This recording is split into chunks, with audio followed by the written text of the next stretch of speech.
આનાથી પણ રોટલીનો લોટ વધતો હોય તો આ વિડીયો ખાસ જોજો। Hello friends, welcome to kitchen art. તો આજે આપણે વધેલી રોટલીના લોટમાંથી રેસીપી બનાવીશું। આ રેસીપી બનાવીને તમે લાંબો સમય માટે સ્ટોર પણ કરી શકો છો। વધેલા રોટલીના લોટમાં આજે આપણે ફક્ત સિક્કાનો ઉપયોગ કરીશું અને સિક્કાના ઉપયોગથી એકદમ નવી રેસીપી બનાવીશું જે નાના હોય કે મોટા સૌ કોઈની ફેવરેટ બની જશે। તો સિક્કાની મદદથી આજે આપણે વધેલા રોટલીના લોટમાંથી રેસીપી બનાવીશું અને સ્ટોર કરીશું। રેસીપી સારી લાગે તો લાઈક અને શેર કરજો। મારી ચેનલ ઉપર નવા હોય અને મારી ચેનલને હજુ સબસ્ક્રાઈબ ન કરેલ હોય તો સબસ્ક્રાઈબ કરી બાજુનું બેલ બટન દબાવવાનું ભૂલશો નહીં, જેથી કરીને તમને મારા નવા વિડીયોનું નોટિફિકેશન મળતું રહે। તો સૌથી પહેલાં આપણે રોટલીનો લોટ બાંધી લેશું। તેના માટે આપણે ઘઉંનો લોટ લેશું। અહીંયા આપણે લોટ બાંધવા માટે ના તો મોણ એડ કરશું ના તો મીઠું એડ કરશું। જો તમે પણ રોટલીનો લોટ આ રીતે જ બાંધતા હોય તો આ રેસીપી તમે લાંબો સમય માટે સ્ટોર કરી શકો છો। અને જો રોટલીના લોટમાં તમે મોણ એડ કરતા હોય તો આ રેસીપી તમે ઇન્સ્ટન્ટ બનાવીને ખાઈ શકો છો।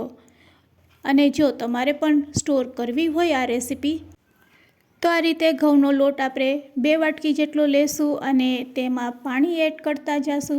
થોડુંક પાણી એડ કરતા જઈશું અને રોટલી જેવો લોટ બાંધી લેશું। તો જ્યારે પણ લોટ બાંધો ત્યારે આ રીતે થોડુંક પાણી નાખીને જ લોટ બાંધવાનો છે। એકસાથે તમે પાણી નાખી દેશો તો લોટ નરમ થઈ જશે અને લોટ નરમ થઈ જશે પછી તેમાંથી રેસીપી સારી નહીં બનશે। તો બસ આ રીતે લોટ બંધાઈ જાય એટલે હાથમાં થોડુંક તેલ લઈ આપણે લોટને આ રીતે મસરી લેશું। આ રીતે હાથેથી મસરવાથી લોટ છે એ એકદમ સોફ્ટ થઈ જાય છે। તો રોટલી જેવો લોટ બાંધ્યા પછી આ લોટને આપણે સહેજ નરમ બનાવવાનો છે, એટલે કે રોટલીના લોટ કરતાં થોડોક લોટ આપણે સોફ્ટ તૈયાર કરવાનો છે। તો આ રીતે તમારી પાસે રોટલીનો લોટ વધ્યો હોય તો તેમાં ફરીથી થોડુંક પાણી આ રીતે એડ કરવાનું છે અને હાથેથી આ રીતે મસરી લેવાનો છે, એટલે લોટ પણ સરસ મસરાઈ જશે। પહેલાં કરતાં વધારે લોટ છે તે સોફ્ટ થઈ જશે અને એકદમ કલરમાં પણ ચેન્જ થઈ જશે।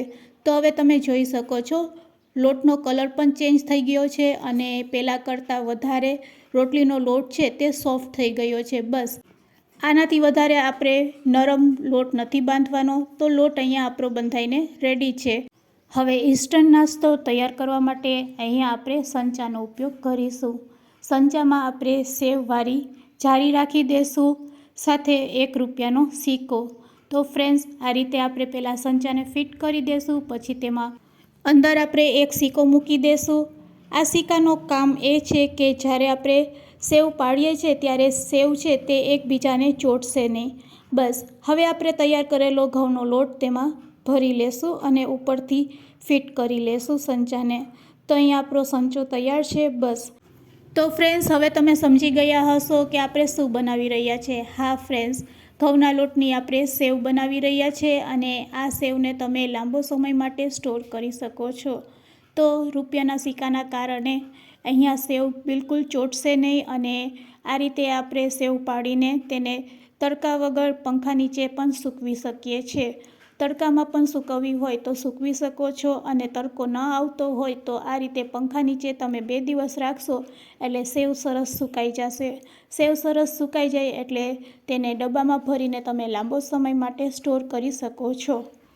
તો અહીંયા 2 દિવસ થઈ ગયા છે અને સેવ આપણી સરસ સુકાઈ ગઈ છે। તો ચાલો, સેવ સુકાઈ ગઈ છે, હવે તમે તેને ડબ્બામાં ભરીને સ્ટોર કરી શકો છો। હવે આ સેવમાંથી ઇન્સ્ટન્ટ કઈ રીતે નાસ્તો તૈયાર કરવો તેની રીત પણ હું તમને બતાવું છું। તેના માટે આપણે ગેસ તરફ જઈશું અને એક કઢાઈમાં આપણે 2 ગ્લાસ જેટલું પાણી એડ કરશું। પાણી સરસ ગરમ થઈ જાય, તેમાં બબલ્સ આવવા માંડે એટલે તેમાં આપણે સેવ એડ કરી દઈશું। અહીંયા પાણી ગરમ થઈ ગયું છે, હવે આપણે સેવ એડ કરી દઈશું। આ રીતે સેવ એડ કર્યા પછી હાઈ ફ્લેમ ઉપર આપણે તેને 10થી 12 મિનિટ માટે પકાવીશું। 10થી 12 મિનિટમાં આપણી સેવ છે તે તૈયાર થઈ જશે। તો ફ્રેન્ડ્સ આ રીતે આપણે સેવને બાફવાની છે। તો હવે પાણી એકદમ સરસ ઉકળવા લાગ્યું છે। પાણી જેમ જેમ ઉકળશે તેમ તેમ આપણી સેવ છે તે બફાતી જશે। બસ આ સેવને આપણે ફક્ત બાફવાની હોય છે, બીજા કોઈ પણ ઇન્ગ્રીડિયન્ટ્સ એડ કર્યા વગર પાણીમાં જ આ રીતે બાફવાની હોય છે. 12 મિનિટમાં સેવ સરસ બફાઈ જાય છે. લીડથી ઢાંકશો તો પાણી છે તે બહાર નીકળી જશે, એટલે આ રીતે આપણે તેને લીડથી ઢાંક્યા વગર જ બાફી લેશું. અહીંયા આપણી સેવ સરસ બફાઈ ગઈ છે. એક વખત હાથેથી ચેક કરી લેવાની. સરસ નૂડલની જેમ તૂટે તો સમજવાનું કે આપણી સેવ છે તે બફાઈ ગઈ છે. તો અહીંયા ઓલમોસ્ટ આપણી સેવ છે તે બફાઈ ગઈ છે. ગેસની ફ્લેમ બંધ કરી દેશું. હવે આ સેવને તમે સર્વ કઈ રીતે કરશો? તો બાફેલી સેવમાંથી પહેલાં આપણે પાણી દૂર કરી લેવાનું છે. તો આ રીતે કાણાવાળી પ્લેટમાં તમે પાણી કાઢી લેશો એટલે બફાયેલી સેવ તૈયાર છે.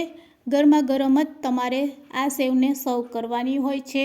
તો આપણે ગરમા ગરમ સેવને પ્લેટમાં લઈ લેશું અને તેના ઉપર 2 ચમચી જેટલું ઘી અને તમને મીઠાશ જેવી પસંદ હોય તે રીતે તમારે ગોળ એડ કરવાનો છે.